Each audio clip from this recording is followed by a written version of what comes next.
Everyone, welcome back to my YouTube channel research home science by Varshika ma'am. TGT परीक्षा को ध्यान में रखते हुए होम साइंस टीजीटी टारगेट करते हुए प्रीवियस ईयर प्रश्नों को हम लोग सॉल्व कर रहे हैं। आज हम लोग देखने वाले हैं 2004 में आए हुए टीजीटी गृह विज्ञान के पेपर का दूसरा पार्ट। तो यहाँ पर होगा पहला प्रश्न, वैसी पेशियाँ जो नितंब का मांसल भाग बनाती हैं तथा फीमर से जुड़कर नितंब जोड़ का फैलाव करती हैं वे कहलाती हैं। आंसर होगा ट्राइसेप्स। ध्यान दीजिएगा कि जो पेशियाँ नितंब का मांसल भाग बनाएंगी और फीमर से जुड़कर नितंब जोड़ का फैलाव करती हैं उन्हें ट्राइसेप्स भी कहते हैं। यहाँ पे जो सीरीज़ हम लोग सॉल्व कर रहे हैं ये टीजीटी टारगेट करते हुए 2004 से लेकर के 2021 तक के प्रश्नों को हम लोग सॉल्व करेंगे। जैसा कि पीवाईक्यू प्रश्न सभी परीक्षा के लिए इम्पॉर्टेंट होता है, तो पीवाईक्यू प्रश्न अगर आप सॉल्व कर लेते हैं तो उससे संबंधित आने वाले किसी भी एग्ज़ाम के लिए ये समझिए आपकी तैयारी काफ़ी अच्छे से चलेगी। और यहाँ पे आपको सारी वीडियोस फ्री में प्रोवाइड कराए जा रहे हैं होम साइंस के। अगर आप नए हैं तो चैनल को सब्सक्राइब कर लीजिएगा ताकि सारी नोटिफिकेशन आपको जल्दी मिलती रहे। डिटेल देखिएगा यहाँ पे, वैसी पेशियाँ जो नितंब का मांसल भाग बनाती हैं तथा फीमर से जुड़कर नितंब जोड़कर फैलाव करती हैं वे ट्राइसेप्स कहलाती है। मनुष्य के शरीर में कुल 639 पेशियाँ होती हैं। ये लाइन भी याद रखिएगा, शरीर में कुल 639 पेशियाँ होती हैं जिसमें सर्वाधिक पेशियाँ पीठ में पाई जाती हैं। और ये कितनी होती है? भाग में होंगी 180 पेशियाँ। ठीक है, तो यहाँ तक है आंसर हो जाएगा यहाँ पे ट्राइसेप्स। अब हम लोग देखेंगे क्वेश्चन नंबर 32। क्वेश्चन नंबर 32 है, पसलियों के बीच में स्थित जो पेशियाँ उसे श्वसन के लिए ऊपर उठाती है वह कहलाती हैं। पसलियों के बीच में स्थित जो पेशियाँ उसे श्वसन के लिए ऊपर उठाती हैं वह कहलाती हैं। आंसर होगा इंटरकोस्टल्स। ऐसी पेशियाँ जो पसलियों के बीच में स्थित रहती है और श्वसन क्रिया में सहायता प्रदान करती है उन्हें इंटरकोस्टल्स कहते हैं। पसलियों के बीच में स्थित जो पेशियाँ उसे श्वसन के लिए ऊपर उठाती है वह इंटरकोस्टल कहलाती है।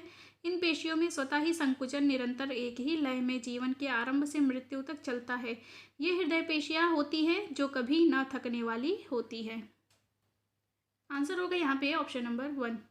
अब देखिए क्वेश्चन नंबर 3। क्वेश्चन नंबर 33 है, प्रति घन मिलीमीटर रक्त में लाल रक्त कणों की संख्या कितनी होती है? प्रति घन मिलीमीटर रक्त में आरबीसी की संख्या कितनी होती है? आंसर होगा 50 लाख। रुधिर एक तरल माध्यम है जो सारे शरीर में प्रवाहित होकर पदार्थों का परिवहन करता है। लाल रुधिर कणिकाओं की जीवन अवधि 120 दिन की होती है तथा इनका निर्माण लाल अस्थि मज्जा में होता है, किंतु भ्रूणीय अवस्था में आरबीसी का निर्माण प्लीहा तथा यकृत में होता है। ये बात जरूर याद रखिएगा, ये पूछा जाता है वयस्क में कहाँ पर होगा तो अस्थि मज्जा में, और भ्रूणीय अवस्था में कहाँ पर होगा तो आरबीसी का निर्माण प्लीहा तथा लीवर में होता है। यहाँ पे आंसर हो जाएगा ऑप्शन नंबर 1। अब देखिए क्वेश्चन नंबर 34। क्वेश्चन नंबर 34 है, रक्त पट्टिकाओं का कार्य क्या होता है? तो रक्त पट्टिकाओं का कार्य होता है चोट लगने पे रक्त को जमाना या फिर रक्त का थक्का बनाना। डिटेल आपके सामने है, देख लीजिएगा एक बार। अब देखेंगे हम लोग क्वेश्चन नंबर 35 प्रश्न में, आमाशय के पीछे तथा उदर के ऊपर बाएं कोने में जो बड़ी लसिका ग्रंथि के समान होती है उसे कहते हैं। आमाशय के पीछे तथा उदर के ऊपरी बाएं कोने में जो बड़ी लसिका ग्रंथि के समान होती है उसे कहते हैं। आंसर होगा तिल्ली। इंग्लिश में इसे ही हम लोग स्प्लीन कहते हैं। क्वेश्चन अब देखिएगा 36। क्वेश्चन नंबर 36 है, वैसा तंत्र जो भोजन का अवशोषण कर उसे रक्त कोशों के लिए उपयोगी बनाता है उसे कहते हैं। तो वो तंत्र जो भोजन का अवशोषण करेगा, रक्त के कोशों के लिए उपयोगी बनाएगा, मतलब कि पोषक तत्वों को शरीर के लिए रक्त में परिवर्तित करेगा, वह कहलाता है पाचन तंत्र। आंसर हो जाएगा पाचन तंत्र। डिटेल एक बार आप लोग देख लीजिएगा। अब देखेंगे हम लोग क्वेश्चन नंबर 37। 6 महीने से 2 वर्ष के बीच के बच्चों के अस्थायी दांतों की संख्या होती है। यहाँ पे बस समझ लीजिएगा, शिशुओं में अस्थायी दांतों की संख्या पूछी जा रही है तो वो होती है 20, और दांत निकलना शिशुओं में शुरू हो जाता है 6 महीने से। ठीक है, 6 महीने से यह शुरू हो जाता है। शुरू में याद रखिएगा कि बच्चों में अस्थायी दांतों की संख्या होती है 20। चलिए अब देखते हैं हम लोग क्वेश्चन नंबर 38, और इन्हें ही ध्यान दीजिएगा, दूध के दांत के नाम से भी जाना जाता है या मिल्क टीथ भी कहा जाता है। क्वेश्चन नंबर 38 देखिए स्टूडेंट, आप लोग अगर अभी टेलीग्राम ज्वाइन नहीं करे हैं तो टेलीग्राम भी ज्वाइन कर लीजिए, ताकि आपको वहाँ पे MCQ क्विज़ आसानी से मिलते रहें। प्रैक्टिस क्विज़, MCQ सारी चीज़ें डिटेल्स आपको समय समय पे वहाँ पे प्रोवाइड कराई जाती है। अब देखिएगा क्वेश्चन नंबर 38, सबसे बड़ी ग्रंथि जिसका भार 1.5 किलोग्राम तथा कोमल लाल होता है, जो आमाशय के ऊपरी भाग में दाईं तरफ उदर पेट के नीचे होता है, कहलाता है। पहली बात तो सबसे बड़ी ग्रंथि शरीर में लीवर ही होती है, यकृत, और लीवर का भार 1.5 किलोग्राम होता है, 1.5 kg। आंसर होगा यहाँ पे लीवर। याद रखिएगा कि यकृत मानव शरीर की सबसे बड़ी ग्रंथि है। यकृत कोशिकाएं नीले हरे रंग का पित्त रस उत्पन्न करती हैं। यकृत प्रोटीन तथा एमिनो अम्ल को अमोनिया में भी विघटित करती है। आंसर होगा यहाँ पे ऑप्शन नंबर 2। अब देखिए क्वेश्चन नंबर 39। क्वेश्चन नंबर 39 है, एंजाइम जो पके स्टार्च को माल्टोज में बदलता है। एंजाइम जो पके स्टार्च को माल्टोज में बदलता है, आंसर होगा टाइलिन। हमारे मुख में निकलने वाले लार में यह पाया जाता है। इसके अलावा देखिएगा कुछ और भी डिटेल है, ध्यान दीजिएगा। एंजाइम जो पके स्टार्च को माल्टोज में बदलता है तथा लार में रहता है, टाइलिन होता है। जावा शर्करा, इसे माल्टोज भी कहते हैं, अंकुरित अनाज, जवा तथा जवा से संबंधित उत्पादनों से प्राप्त होती है, इसे ही जवा की शर्करा भी कहा जाता है। फिर उसके बाद ध्यान दीजिएगा, अंकुरित होने की प्रक्रिया में अनाज के अंकुर के उगने पर श्वेत सार माल्टीय शर्करा में परिवर्तित होते हैं। लार में 2 प्रकार के एंजाइम होते हैं, टाइलिन और माल्टेज। जो ये एंजाइम जो कि पके स्टार्च पे माल्टोज में बदल देता है, वह होता है टाइलिन। ठीक है, और ये मुख के लार में पाया जाता है। टाइलिन वाला क्वेश्चन अक्सर पूछा जाता है आपसे। अब देखिए क्वेश्चन नंबर 40। क्वेश्चन नंबर 40 है, श्वसन तंत्र में निम्नलिखित में से कौन गलत है। श्वसन तंत्र में निम्नलिखित में से कौन गलत है। नाक, ग्रसनी, कंठ, श्वास नली, श्वसनी, फेफड़े, उपरोक्त सभी या फिर कोई नहीं। श्वसन तंत्र के अंतर्गत आने वाले नामों में ग्रसनी कंठ नाम का कोई भी अंग नहीं होता, ना ही श्वसनी फेफड़े नाम का कोई अंग होता है। तो श्वसन तंत्र में निम्नलिखित में से कौन गलत है, तो इन दोनों ऑप्शन की वजह से ये सभी ऑप्शन गलत कहलाएंगे। आंसर हो जाएगा उपरोक्त सभी। अब देखिएगा, अगर बात की जाए श्वसन तंत्र के मुख्य अंगों की, तो नाक, कंठ, श्वास नली, श्वसनी और फुफ्फुस हैं। श्वसनी फेफड़े और ग्रसनी कंठ नहीं होते। ठीक है, इन नाम के कोई भी अंग नहीं होते। क्वेश्चन नंबर 41 देखिए। 41 है, श्वसन की क्रिया 1 मिनट में होती है 72 बार, 18 बार, 50 बार, कोई नहीं। तो सांस लेने की प्रक्रिया मनुष्य सामान्यतः 1 मिनट में 18 बार करता है, और हृदय की धड़कन 1 मिनट में 72 बार धड़कती है। आंसर हो जाएगा यहाँ पे ऑप्शन नंबर 2। अब देखिएगा क्वेश्चन नंबर 42।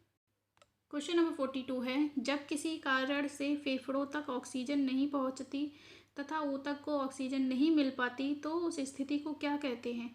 जब ऑक्सीजन फेफड़ों तक और टिश्यूज तक ना पहुँचे, उस स्थिति को हम लोग एस्फिक्सिया कहते हैं। एस्फिक्सिया। ठीक है, यहाँ पे ध्यान दीजिएगा, बेरी विटामिन बी की कमी से होने वाला रोग है, एनीमिया आयरन की कमी से होने वाला रोग है, और लकवा याद रखिएगा कि ये जो खेसारी की दाल खाई जाती है जनरली, उससे होने वाला रोग है, या इसके और भी कई कारण हो सकते हैं।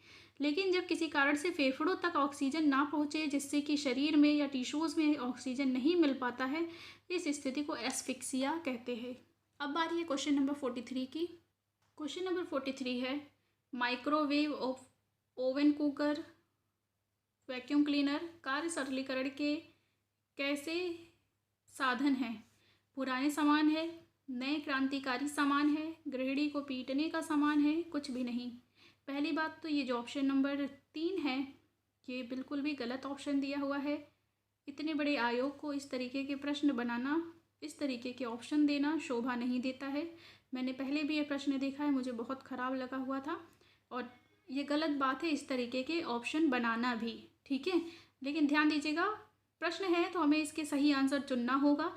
तो जो ये माइक्रोवेव, ओवन, कुकर या फिर pressure cooker, vacuum cleaner, washing machine, kettle, electronic toaster, इन सब की अगर बात की जाए तो ये नए क्रांतिकारी सामान हैं जिससे कि कार्य सरलीकरण में आसानी हुई है। महिलाओं को, गृहिणियों को समय और श्रम कम देना पड़ता है। ये बात है कि इसमें धन खर्च होते हैं लेकिन समय श्रम काफ़ी कम लगता है।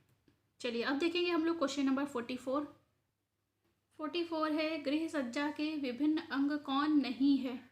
तो गृह सज्जा के अंतर्गत फर्श पर अल्पना बनाना, दीपावली या शादी विवाह के समय झंडियाँ बनाना, घरों तथा कमरों में भेड़ बकरियाँ रखना, रंग बिरंगे कागज़ों एवं फूल पत्तियों से घर को सजाना। तो गृह सज्जा का विभिन्न अंग कौन नहीं है, तो घरों तथा कमरों में भेड़ बकरियाँ रखना, ये ऑप्शन गलत होगा। अब देखिए क्वेश्चन नंबर 45, सजावटी नमूने में रचनात्मक नमूने के किस भाग को सुंदर बनाया जाता है। ध्यान दीजिएगा, नमूने बनाने की अगर बात की जाए या किसी भी तरीके से हम डिज़ाइन में सजावट की बात करते हैं और रचनात्मक नमूनों की बात की जा रही है तो मतलब इससे बाहरी सजावट ही होगी। तो यहाँ पे होगा ऊपरी भाग को, ठीक है। सजावटी नमूने में रचनात्मक नमूनों के द्वारा, क्रिएटिव नमूनों पैटर्न के द्वारा हम ऊपरी भाग को सजाते हैं। अब देखिए क्वेश्चन नंबर 46 है, पर्दा हमेशा लगाना चाहिए। मोटा तथा पूरे दरवाजे एवं खिड़कियों पर, पतला एवं आधे दरवाजे एवं खिड़कियों पर, पतला एवं पूरे दरवाजे एवं खिड़कियों पर, किसी भी तरह से। तो पर्दा हमेशा ऐसा लगाना चाहिए जो कि मोटा भी हो और पूरे दरवाजे एवं खिड़कियों को कवर करता हो। मोटा होगा तो प्रकाश भी कम आ सकेगा, थोड़ी सी प्राइवेसी भी होगी, आवाज़ भी इधर से उधर कम जाया करेगी, या फिर कोई दूसरे रूम में है, कुछ प्राइवेटी पर्सनली कुछ भी बात कर रहे हैं, चाहते हैं कि कोई ना सुनने पाए, तो इस तरीके से ये जो एकांतता वाला रूम तैयार हो सकता है अगर हम मोटे पर्दे का प्रयोग करते हैं। और जब भी आपने पर्दा टॉपिक पढ़ा होगा तो पर्दे के प्रयोग में ध्यान देने योग्य बातें यही बताई गई थी कि पर्दा पारदर्शी नहीं होना चाहिए, रंग भी कमरे के हिसाब से होना चाहिए। अगर कमरा अंधकार युक्त है तो हल्के रंग के पर्दे का प्रयोग करना चाहिए, अगर कमरा प्रकाश युक्त ज़्यादा है तो गहरे रंग का प्रयोग करना चाहिए। पर्दे के द्वारा सजावट भी आती है, कलात्मकता भी दिखती है, विविधता भी दिखती है, एकांतता एवं प्राइवेसी भी बढ़ती है। तो यहाँ पे आंसर हो जाएगा ऑप्शन नंबर 1।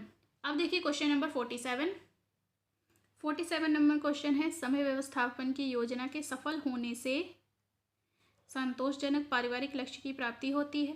परिवार के सदस्य मानसिक रूप से संतुष्ट होते हैं। संतोषजनक पारिवारिक लक्ष्य एवं मानसिक संतुष्टि दोनों होते हैं, इनमें से कोई नहीं। देखिएगा जो ये थर्ड ऑप्शन है ये सबसे बेस्ट है, इसमें दोनों चीज़ों को बताया जा रहा है, तो आंसर हो जाएगा यहाँ पे ऑप्शन नंबर 3। देखिएगा आप क्वेश्चन नंबर 48। क्वेश्चन नंबर 48 है, किस उपकरण में तैयार खाद्य पदार्थों को वायुमंडल के ताप से कम ताप पर खराब होने से बचाया जाता है। तो देखिए वायुमंडल का जो ताप है उससे कम ताप रेफ्रिजरेटर का होता है, इसमें हम खाद्य पदार्थों को रखते हैं तो कम ताप होने की वजह से अर्थात ठंडक होने की वजह से भोजन खराब नहीं होता। आंसर होगा ऑप्शन नंबर 1। अब देखिए क्वेश्चन नंबर 49,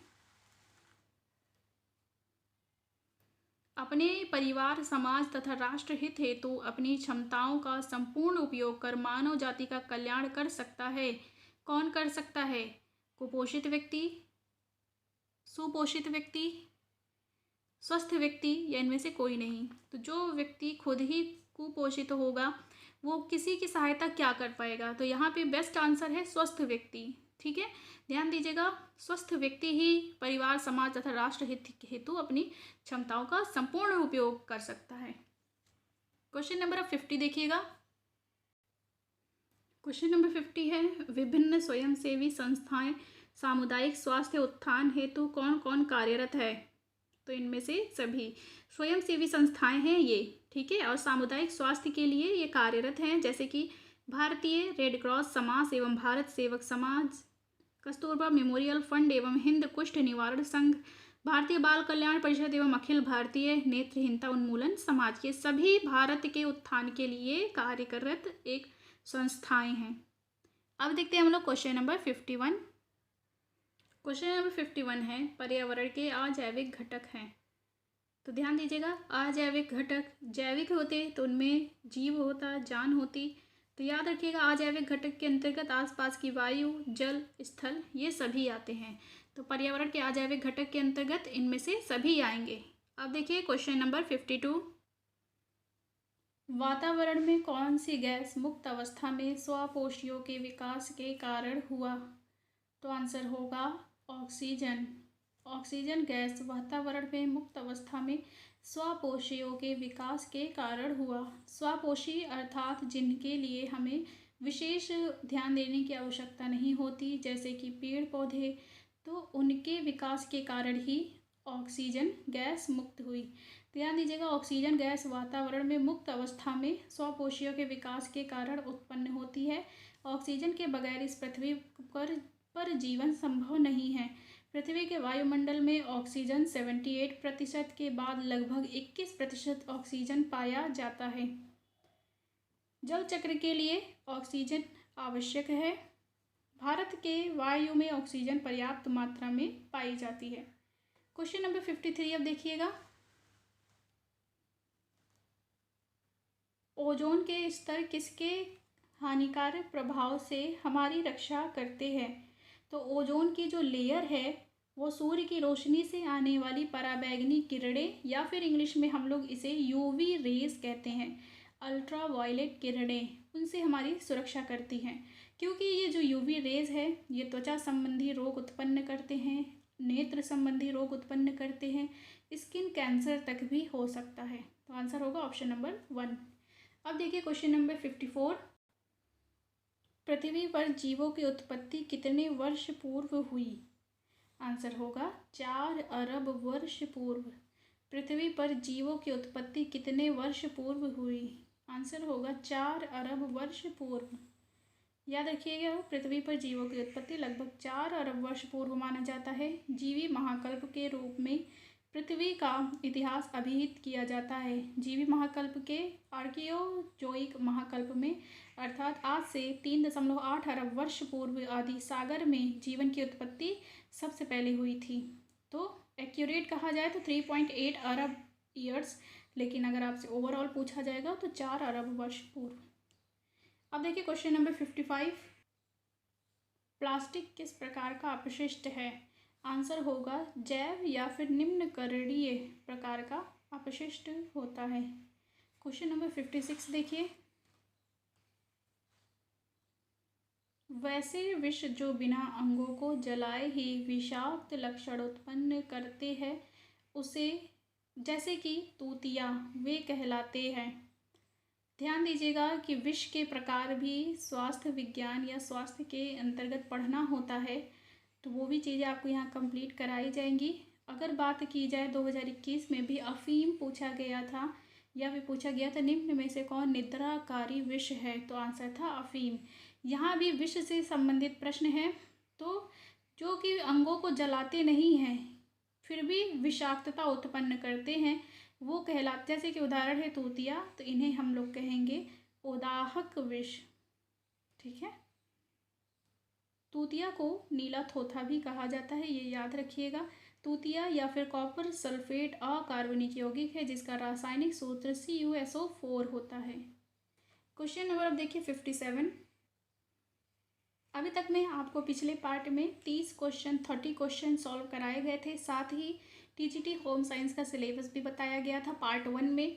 पार्ट 2 में हम लोग 70 प्रश्न सॉल्व करेंगे। फिर इसके बाद जो नेक्स्ट पार्ट आएगा उसमें आगे जो बचे हुए हैं उन प्रश्नों को भी सॉल्व करेंगे, तो फिर आपका 2004 का पेपर कंप्लीट हो जाएगा। अभी हम लोग इसमें कोशिश करेंगे 75 तक कंप्लीट करने का। कार्बोलिक अम्ल का पान करने पर रोगी को निम्नलिखित में से क्या करना चाहिए? अगर किसी व्यक्ति ने जहर के रूप में कार्बोलिक अम्ल का पान कर लिया है या पी लिया है तो उसे वमन नहीं कराना चाहिए तथा चूने के पानी, अंडे की सफ़ेदी पिलाना चाहिए। कई जहर ऐसे होते हैं कि जिनको अगर कोई व्यक्ति ग्रहण करता है तो उन्हें वमन भी करा देना चाहिए, वॉमिट। और कई जहर ऐसे हैं कि उस स्थिति में वमन नहीं कराना चाहिए, ठीक है, क्योंकि वमन कराने से फिर से जो हमारे शरीर की नलिकाएं हैं वो और क्षतिग्रस्त होती हैं। देखिएगा, कार्बोलिक अम्ल का पान करने वाले रोगी को वमन नहीं कराना चाहिए तथा चूने के पानी, अंडे की सफ़ेदी पिलाना चाहिए। कार्बोलिक अम्ल को फिनॉल भी कहते हैं, ठीक है। कार्बोलिक अम्ल का आविष्कार रुंगे द्वारा 1834 ईस्वी में किया गया। आज फिनॉल का व्यापारिक निर्माण अलकतरे या बेंजीन से होता है। ये बहुत ही खतरनाक एक विष का प्रकार है। अब देखिए क्वेश्चन नंबर 58। रेडियस तथा अल्ना अस्थियां भंग होने पर उसे स्थिर होने के लिए प्रयोग करना चाहिए खपच्चियों का, ठीक है। खपच्ची को ही इंग्लिश में हम लोग टूर्निकेट भी कहेंगे। चाहे वो रेडियस या अल्ना अस्थियां भंग हुई हो या किसी भी प्रकार की हड्डियां भंग हुई हो तो हमें खपच्चियों का ही प्रयोग करना चाहिए। यहाँ पे देखिए, रेडियस तथा अल्ना अस्थियां भंग होने पर उसे स्थिर होने के लिए खपच्चियों का प्रयोग करना चाहिए। भंग अस्थि को स्थिर करने के लिए खपच्चियों का प्रयोग किया जाना चाहिए, ठीक है। लकड़ी की चौड़ी खपच्चियों का प्रयोग किया जाता है। खपच्चियों को रस्सी, धोती, टाई या रुमाल आदि से बांधना चाहिए। ये सब चीज़ें तब काम आती हैं जब हमें फर्स्ट एड देना होता है। हड्डी की टूट होने पे कभी भी उन पे डायरेक्ट कपड़ा नहीं बांधना चाहिए, खपच्चियों का प्रयोग करना चाहिए ताकि एक लकड़ी के वजह से जो घायल अंग है वो हिले डुले ना। तो जब अंग हिलेगा नहीं तो उसके और घायल होने की संभावना भी कम हो जाती है। क्वेश्चन नंबर अब देखिए 59। मानसिक विकास होता है नियमित रूप से भी और क्रमबद्ध रूप से। किसी भी व्यक्ति का मानसिक विकास नियमित और क्रमबद्ध रूप से ही होता है। अब देखिएगा क्वेश्चन नंबर 60। किस काल में बालक अधिकांश बातें घर वालों के अनुकरण द्वारा सीखता है? आंसर होगा शैशवावस्था। इसे ही अनुकरण की अवस्था भी कहा जाता है, शैशवावस्था को। इसमें देखे होंगे आप लोग भी, जो भी छोटा शिशु है, 2, 3, 4 साल का कोई भी बालक है, वो अपने घर वालों की एक्टिंग करके दिखाता है कि दादी कैसे चलती हैं, बाबा कैसे चलते हैं, चाचा कैसे खाना खाते हैं। तो देखते हैं आप, वो नकल करते हैं। यही कहलाता है अनुकरण करना, और ये सबसे ज़्यादा देखी जाती है शैशवावस्था में। आंसर हो जाएगा ऑप्शन नंबर 1। फिर देखिएगा क्वेश्चन नंबर 61 है, बच्चों के स्थायी दांत कब से निकलने लगते हैं? 2 वर्ष की उम्र से, 4 वर्ष की उम्र से, फिर से 4 वर्ष की उम्र लिखा हुआ है, फिर है 8 वर्ष की उम्र से। इस प्रश्न के अनुसार आंसर हो जाएगा 4 वर्ष की अवस्था से। अब देखिए बी मतलब दूसरा और तीसरा ऑप्शन सेम लिखा है, तो आप दोनों में से किसी भी एक को मान सकते हैं। बच्चों में स्थायी दांत कब से निकलने लगते हैं? 4 वर्ष की अवस्था से। अब देखिए क्वेश्चन नंबर 62। 12 वर्ष से 18 वर्ष का आयु काल कहलाता है। आंसर होगा किशोरावस्था। किशोरावस्था प्रौढ़ावस्था के बाद आने वाली अवस्था है। इसे ही तनाव और तूफान की अवस्था भी कही जाती है। याद रखिएगा, किशोरावस्था की आयु है 12 से 18 वर्ष। इंग्लिश में इसे ही हम लोग एडोलेसेंस भी कहते हैं। अब देखिएगा क्वेश्चन नंबर 63। विकास के क्षेत्रों में गृह विज्ञान का योगदान है। आंसर होगा उपयुक्त सभी। कैसे? विकास के क्षेत्रों में गृह विज्ञान का योगदान है पारिवारिक स्तर उत्थान में भी, स्वास्थ्य तथा पोषण के क्षेत्र में भी, रोजगार परिवार कल्याण क्षेत्र में भी, बाल शिक्षा तथा स्त्री शिक्षा के क्षेत्र में भी। इन सभी क्षेत्रों में गृह विज्ञान का काफ़ी योगदान है। आंसर होगा ऑप्शन नंबर डी, उपरोक्त सभी। अब देखिए क्वेश्चन नंबर 64। राष्ट्रीय महिला आयोग संबंधी नया अधिनियम कब बना?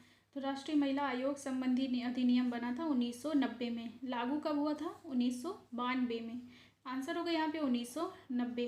अब देखिए क्वेश्चन नंबर 65। भारतीय संविधान के किस भाग में कहा गया है कि राज्य को ऐसी व्यवस्था करनी चाहिए जिसमें स्त्रियों तथा बच्चों के स्वास्थ्य और शक्ति का दुरुपयोग नहीं हो? आंसर होगा राज्य के नीति निर्देशक तत्वों में ये बात कही गई है। ये पॉइंट याद रखिएगा। ये क्वेश्चन आपको पॉलिटिकल साइंस से जुड़ा हुआ लग रहा है, लेकिन ये बात तो स्त्रियों एवं बच्चों के अधिकार के लिए ही हो रहा है। और हमारे सिलेबस में होम साइंस में बालक और महिलाओं से संबंधित बहुत सारे अधिनियम कानून के बारे में पूछा जाता है। आंसर होगा यहाँ पे ऑप्शन नंबर 2। अब देखिए क्वेश्चन नंबर 66। भारत में कब तथा कहाँ सर्वप्रथम स्कूलों में गृह विज्ञान पढ़ाने का प्रावधान हुआ?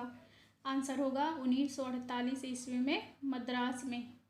ये वाले क्वेश्चन अक्सर पूछे जाते हैं आपसे होम साइंस में, तो याद रखिएगा। भारत में सबसे पहले स्कूलों में अगर बात की जाए, स्कूल में, तो सबसे पहले 1948 में मद्रास में शुरू हुआ था। और गृह विज्ञान के लिए पहला बनने वाला कॉलेज है तो वो लेडी इरविन कॉलेज होगा। आंसर अब देखिएगा क्वेश्चन नंबर 67 नंबर है, सर्वप्रथम कहाँ तथा किस उच्च विद्यालय में, ठीक है, गृह विज्ञान को शिक्षण विषय के रूप में सम्मिलित किया गया? आंसर होगा महारानी बालिका उच्च विद्यालय, जो कि स्थित है बड़ौदा, गुजरात में। महारानी बालिका उच्च विद्यालय, ये बात की जा रही है उच्च विद्यालय में, ठीक है, हायर स्कूल में। और यहाँ पे आपने देखा है स्कूल में। अब यहाँ पे आंसर हो जाएगा ऑप्शन नंबर 2। अब देखिए क्वेश्चन नंबर 68। क्वेश्चन नंबर 68 है, किस पुरुष ने सर्वप्रथम गृह विज्ञान में पीएचडी की उपाधि प्राप्त की है? आंसर होगा डॉक्टर के.एन. चंद्रशेखर ने। गृह विज्ञान में पीएचडी करने वाले प्रथम पुरुष कौन थे? तो डॉक्टर के.एन. चंद्रशेखर। अब देखिए क्वेश्चन नंबर 69। क्वेश्चन नंबर 69 है, वह प्रथम भारतीय पुरुष जिसने गृह विज्ञान में पीएचडी कर राजेंद्र कृषि विश्वविद्यालय पूसा समस्तीपुर बिहार में गृह विज्ञान संकाय के डीन पद पे कार्य किया? आंसर होगा के.एन. चंद्रशेखर। देखिएगा आप लोग, टीजीटी परीक्षा 2004 में सेम क्वेश्चन आपसे 2 बार रिपीट करके पूछा गया। पहली बार पूछा गया पुरुष ने सर्वप्रथम गृह विज्ञान में पीएचडी की उपाधि प्राप्त की, तो आंसर था के.एन. चंद्रशेखर। फिर के.एन. चंद्रशेखर की विशेषता क्या है कि वो भारतीय पुरुष हैं। उन्होंने पहले ऐसे पुरुष थे जिन्होंने गृह विज्ञान में पीएचडी की। और राजेंद्र कृषि विश्वविद्यालय, जो कि स्थित है पूसा समस्तीपुर बिहार में, वहाँ पे गृह विज्ञान संकाय के डीन पद पे भी कार्य किया था। तो आंसर होगा ऑप्शन नंबर 1। अब देखिए क्वेश्चन नंबर 70। क्वेश्चन नंबर 70 है, व्यक्तिगत समस्याओं के साथ साथ राष्ट्रीय समस्याओं के निदान, जैसे कि जनसंख्या वृद्धि, रोग, चेचक, मलेरिया उन्मूलन, पर्यावरण सुरक्षा, सिंचाई एवं दवा वितरण, वयस्क शिक्षा, जन शिक्षा, पोषण संबंधी समस्याएं, स्त्री शिक्षा, टीकाकरण, जनमत आदि तक पहुंचाना उद्देश्य है। औपचारिक शिक्षा का, अनौपचारिक शिक्षा का, औपचारिक तथा अनौपचारिक दोनों शिक्षाओं के, या फिर उपयुक्त किसी के नहीं। ध्यान दीजिएगा, ये सभी संबंधी जो भी योजनाएं चल रही हैं या फिर उन्मूलन के लिए जो भी अभियान चल रहा है, तो उनको लोगों तक पहुंचाने का जो कार्य है वो औपचारिक शिक्षा कहलाएगी। लेकिन लोगों के ऊपर थोपा नहीं जाता है, उन्हें अब उनकी आवश्यकता के अनुसार, इच्छा के अनुसार, ज़रूरत जो चीज़ें उनके हैं, उनकी जो समस्याएं हैं, उन्हें दूर करना समझाया जाता है। तो ये औपचारिक और अनौपचारिक दोनों प्रकार की शिक्षाओं का एक उदाहरण होगा। क्वेश्चन नंबर देखिए 71। गृह विज्ञान का अर्थ है गृह प्रबंध करने वाला विज्ञान, अपने संसाधनों का प्रबंध करने की कला, घर को सजाने की कला, घर में कार्य करने का विज्ञान। अब ध्यान दीजिए कि गृह विज्ञान में हम लोग मैनेजमेंट भी पढ़ते हैं, और अपने संसाधनों का प्रबंध करने की कला ही, जो हमारे पास संसाधन है, रिसोर्सेज है, जैसे समय, शक्ति और श्रम, इन्हें ही हम लोग अगर प्रबंधित कर लें, अच्छे से रख लें, मैनेज कर लें, इसी चीज़ की कला को हम लोग गृह विज्ञान का एक रूप समझ सकते हैं। आंसर होगा क्वेश्चन नंबर 71 का ऑप्शन नंबर 2। अब देखिए 72 नंबर, किसी वस्तु की कार्यप्रणाली को बताना ही प्रतिपादन है, लक्ष्य है, संचार है, कुछ भी नहीं। किसी वस्तु की कार्यप्रणाली को बताना ही प्रतिपादन कहलाता है, ठीक है। एग्जीक्यूट करना, किसी भी वस्तु की कार्यप्रणाली को बताना, उसे एग्जीक्यूट करके बताना ही प्रतिपादन कहलाती है। अब देखिए क्वेश्चन नंबर 73। संचार की वैसी विधि प्रदर्शनी का आयोजन जिसमें दिखाए गए यंत्रों से किसी को जानकारी अच्छी तरह से दी जा सकती है कहलाती है। तो प्रदर्शनी का आयोजन। देखिए, संचार की वैसी विधि प्रदर्शनी का आयोजन जिसमें दिखाए गए यंत्रों से किसी को जानकारी अच्छी तरह से दी जा सकती है, तो हम प्रदर्शनी का आयोजन करें, सभा सम्मेलन एवं यात्रा का आयोजन करें, दृश्य श्रव्य साधनों का उपयोग करें, या उपयुक्त में से कोई भी नहीं। याद रखिएगा कि संचार के ऐसा यंत्र के बारे में हमें लोगों को बताना है, तो उस यंत्र को हम प्रत्यक्ष रूप से सामने से व्यक्तियों को दिखाएंगे, तो इसके लिए सबसे अच्छा आयोजन होगा प्रदर्शनी का आयोजन, एग्जीबिशन लगाना। Question number 74। वर्तमान आय का वर्तमान उपभोग व्यय पर आधिक्य को बचत कहा जाता है, यह उक्ति है। यह परिभाषा दी गई है कीन्स के द्वारा। वर्तमान आय का वर्तमान उपभोग व्यय पर आधिक्य, हमारी जितनी वर्तमान में आय है तो हमारे महीने में जितने भी खर्च है उनको खर्च को निकालने के बाद जो भी हमारे पास एक्स्ट्रा पैसे बच रहे हैं वो हमारा आधिक्य होगा और उसे ही हम लोग बचत कहते हैं। यह परिभाषा दी गई है कीन्स के द्वारा। आज का हमारा आखिरी प्रश्न होगा, क्वेश्चन नंबर 75 है, जो कि आज का आखिरी प्रश्न है। बालोपहार योजना, बाल विकास फंड योजना किस बैंक या संस्थाओं के अंतर्गत कार्य कर रही है? तो आंसर होगा जीवन बीमा निगम तथा भारतीय यूनिट ट्रस्ट के अंतर्गत। बाल उपहार योजना, बाल विकास फंड योजना जीवन बीमा निगम तथा भारतीय यूनिट ट्रस्ट जैसी संस्थाओं के अंतर्गत कार्य कर रही है। भारत सरकार द्वारा निर्धारित नवीन मापदंड के अनुसार राज्य सरकार द्वारा आंगनवाड़ी केंद्रों में 6 माह से 6 वर्ष तक के बच्चों एवं गर्भवती धात्री माताओं को प्रति हितग्राही प्रतिदिन नियमानुसार पूरक पोषण आहार दिए जाने की व्यवस्था है। आंसर होगा यहाँ पे ऑप्शन नंबर 1। तो यहीं तक था आज का वीडियो। अब इसका थर्ड पार्ट आएगा जल्दी ही, जिसमें हम लोग टोटल 125 क्वेश्चन सॉल्व कर लेंगे। आप लोग सीरियल से इसे देखते चलिए ताकि आपकी PYQ प्रश्न आपने अगर सॉल्व कर लिया तो आपका जो TGT का परीक्षा है वो 100% है, गारंटी के साथ कि वो क्लियर हो ही जाएगा। और इसके अलावा सारे क्वेश्चन रिपीट होते हैं, एक स्टेट से दूसरे स्टेट में भी ये क्वेश्चन पूछे जाते हैं, एक एग्ज़ाम से दूसरे एग्ज़ाम में भी ये प्रश्न पूछे जाते हैं। तो आप लोग तैयारी करते चलिए ताकि आने वाले परीक्षा में आप अच्छे से अच्छे नंबर ला करके सफलता को हासिल करें। आज के लिए इतना ही। वीडियो पसंद आया हो तो लाइक शेयर सब्सक्राइब जरूर करिएगा। अपना ख्याल रखिएगा। धन्यवाद।